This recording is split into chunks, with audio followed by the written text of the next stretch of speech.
This is the Seven Figure Standard Podcast, hosted by Arash Vossoughi and Mykie Stiller, with mindset and strategies to help you break through and create personal freedom. Hello, everyone, and welcome back to the Seven Figure Standard Podcast. I'm Mykie Stiller, joined by my co-host, Arash Vossoughi, and we're so happy to be back with you for another episode. Arash, how are you doing, my friend? I'm great, Mykie. How are you? I'm doing great. You know, I'm going to take you back 17, 18, 19 years. And when you tell your story, you talk about how what you really wanted was freedom. Now, I'm sure that was all-encompassing freedom, but part of it certainly was financial freedom. And that's a big thing that we hear from our listeners and our clients, that they really want to create financial freedom. Can you talk about your journey to financial freedom, what it means, how to get there, some processes that you need to put in place? I'll just let you go from there. Yeah, taking me back, the first thing I think about is how it all started for me. I remember I was searching.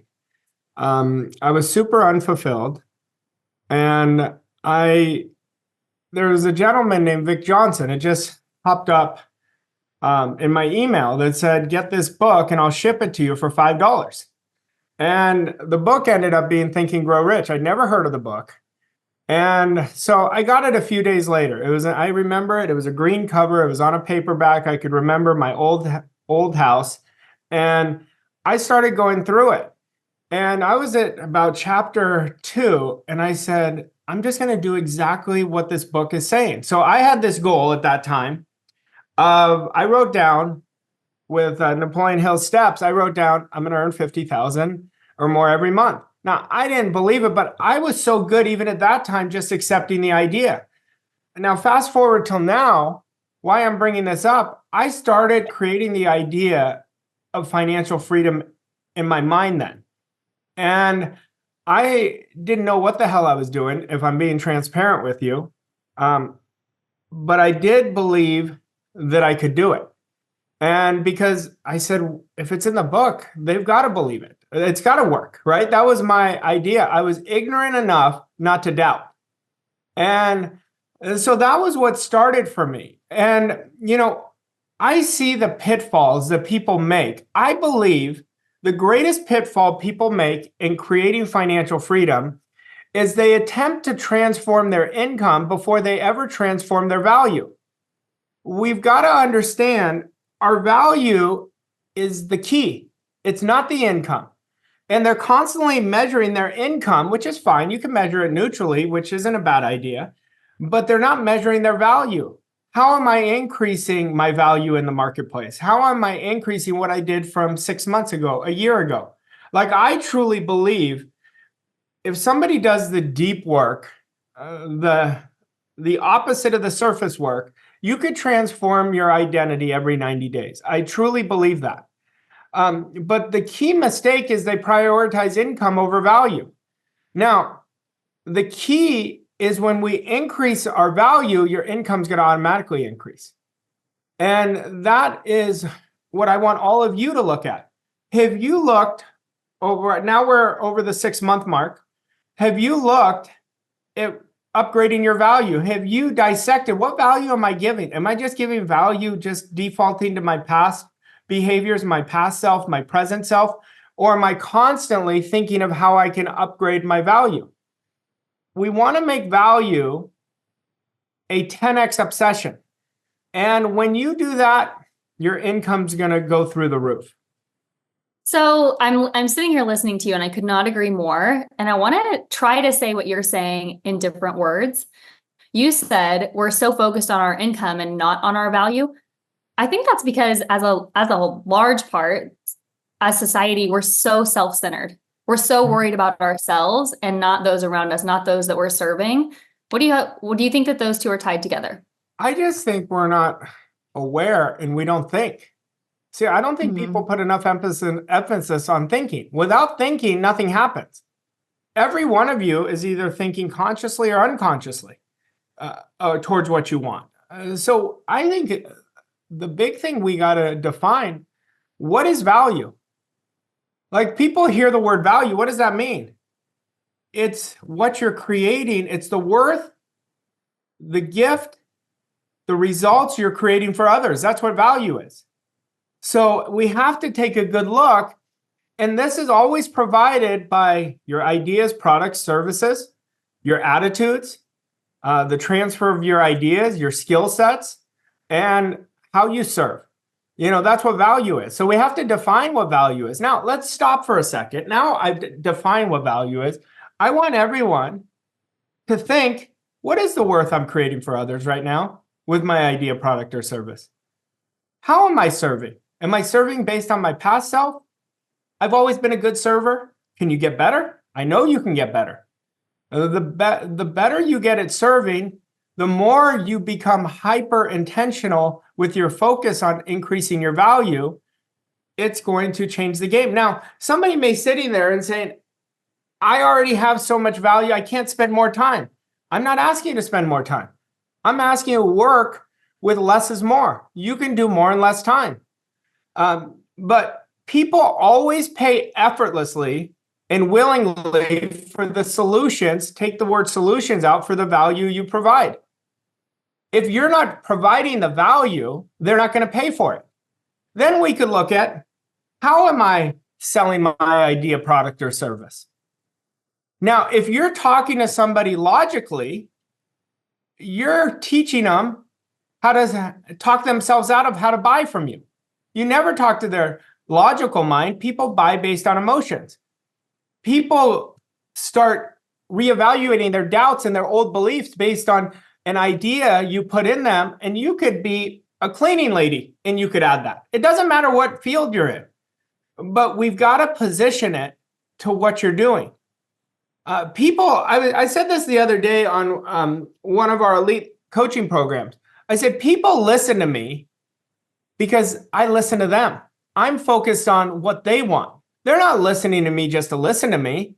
They're listening to me because I'm adding value, because I'm focusing on them. A lot of people have lots of friends.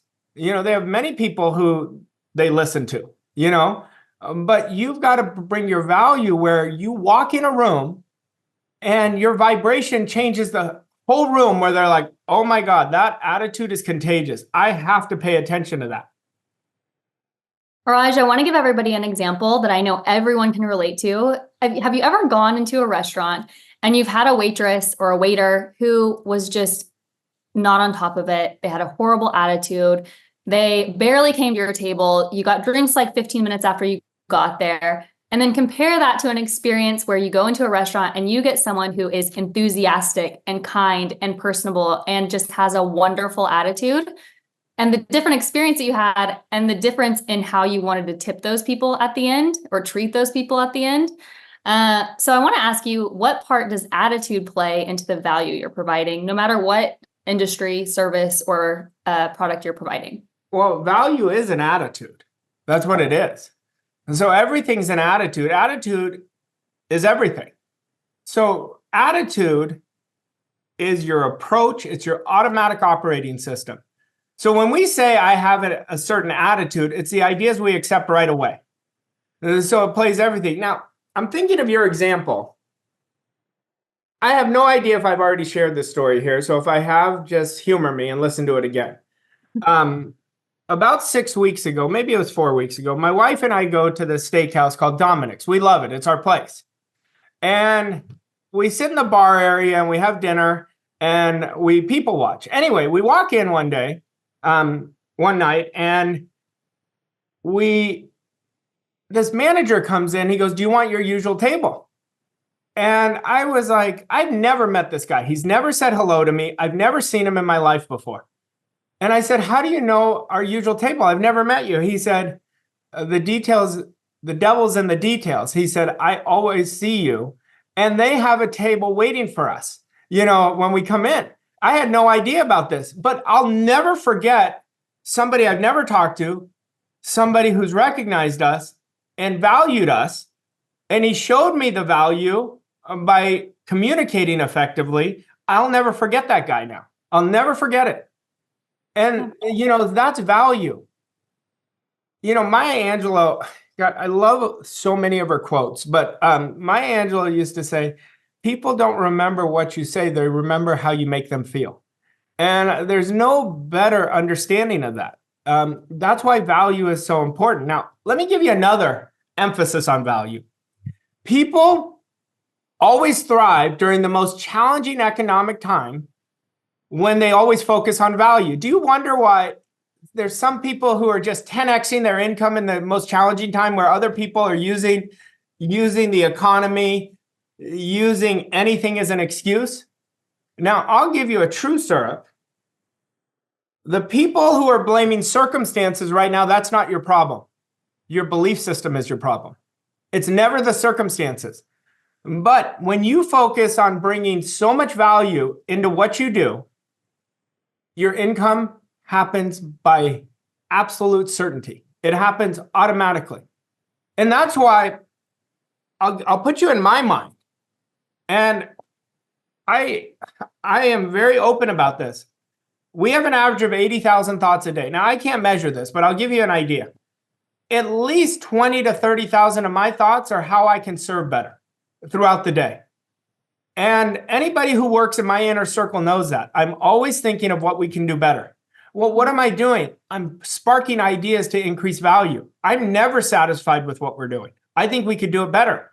It's not because I don't think we do it at a high level. I know we do it at a high level because our clients' results tell me that. The marketplace tells me that, but we can do it better and better. And so we've got to put real understanding on value and the importance of it. So I want to tie this back to goals and go full circle so that everybody has a really clear understanding. Your goal can still be an income goal, right? You can set an income goal. And then once you have your goal, your focus is on the value you're providing to others. How do you set yourself up with that focus? See, what we have to do, that's a good thought right there. Rather than focus on what most people do on their present income, they're trying to raise their present income. You want to build a much bigger vision of a larger goal beyond your current situation. Okay, so let's say somebody's earning $100,000 a year and they're really committed. I want to create financial freedom. That would be $500,000, $1 million, whatever it is. Okay, and so what you want to do is think, what value does somebody who earned $500,000 right now give? And then you want to give that value. And what rooms does the person who went from 100 to 500 or 100 to 1 million, what rooms were they in? Where are they getting mentors? See, you don't just give value just on the outside. You got to give value to yourself on the inside. So you got to put in that work. I watch too many people. The first thing they do is they say, okay, I'm going to change this action. I'm going to do this, this, and this. But they forget about the programming. Until you change the program and make it your identity, the actions are going to be short-lived. Mm-hmm. And if you're doing that right now, I guarantee you're in a state of frustration. You're very unfulfilled. And you could be earning money and you could be miserable. You want to be full inside. And when you're full inside, you're giving yourself value. And if you give yourself value, you're going to give the marketplace a much greater value. I want you to take that last thought just a step further, because you breezed past what mentors do they have. What investments are they making in themselves? Instead of scrolling social media, are they listening to podcasts? Are they reading books? What books are they reading? What are they listening to? Are they investing in elite level mentorship? These are all questions that are great to be asking yourself for your future goal. Well, you have to really look at it like you and I have a mentor. And why do we invest in it? Because it's gonna increase our specialized knowledge that we don't have, right? Mm-hmm. It's gonna increase some beliefs that maybe we don't know that we don't have that is shown to us, right? But even on podcasts, let's say somebody's listening to our podcast. If you're not listening to it 4 times, you're only gonna pick up 20, 30% of what I'm giving you. But not just listening to it. Anytime I listen to a podcast, I have a process that I listen to it the first time, nothing. I don't take notes, nothing. The second time, I'm taking notes, I'm pausing it, because I want to make whatever I'm taking notes on part of me. And then I want to teach it to somebody else. I want to teach it to my dog. I want to teach it to somebody, because when you teach it, it becomes now inside of you. You understand it more. So, the level of compensation is going to go with what you're committed most to. Are you committed to value? It's not about time. The law of compensation always follows your processes. And one of your processes is value. how can I continue to give more value? But that's not about time. The more value you give, you're going to create more in less time. Now, that's a hard one for people, but I'll give you a thing. I can tell you something that I think will blow everybody away, and it blew me away.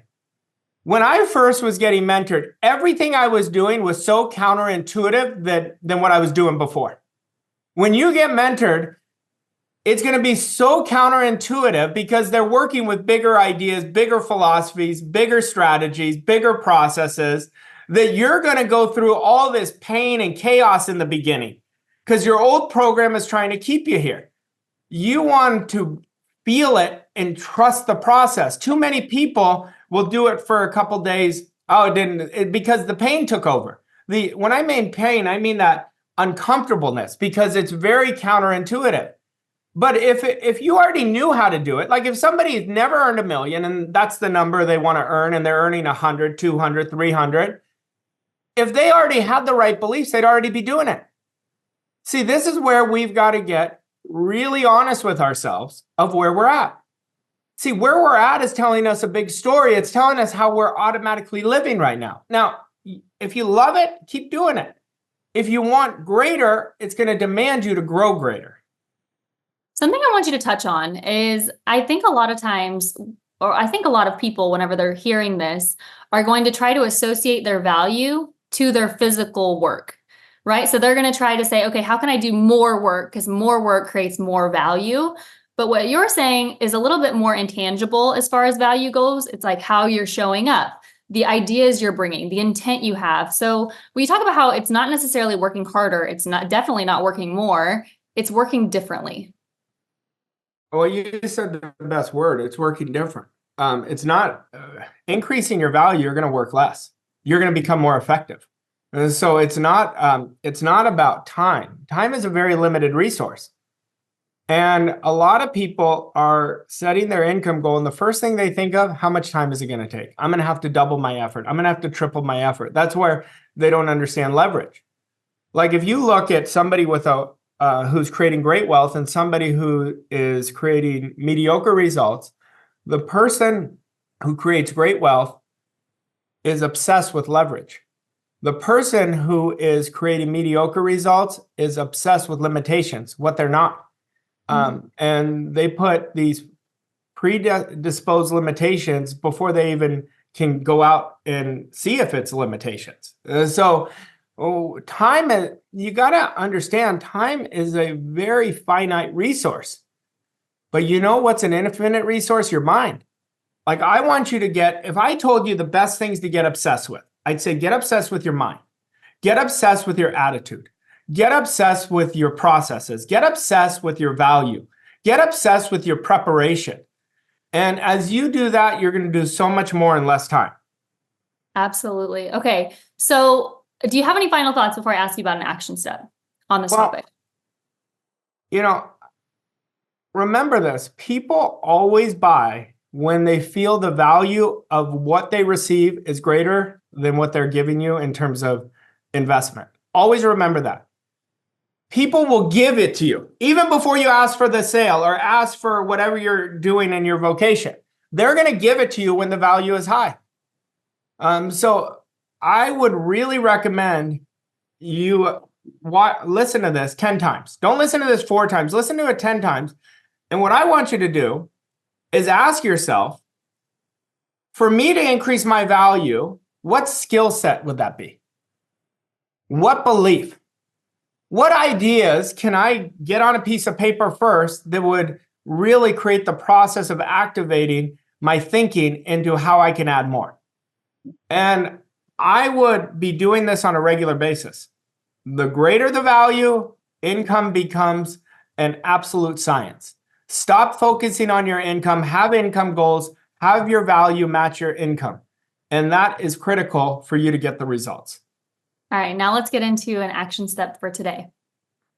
I think I just gave it, Mike. Honestly, they need to pick a skill set. Mm-hmm. They need to start writing out how they're going to increase their value. And I think that's the best action step.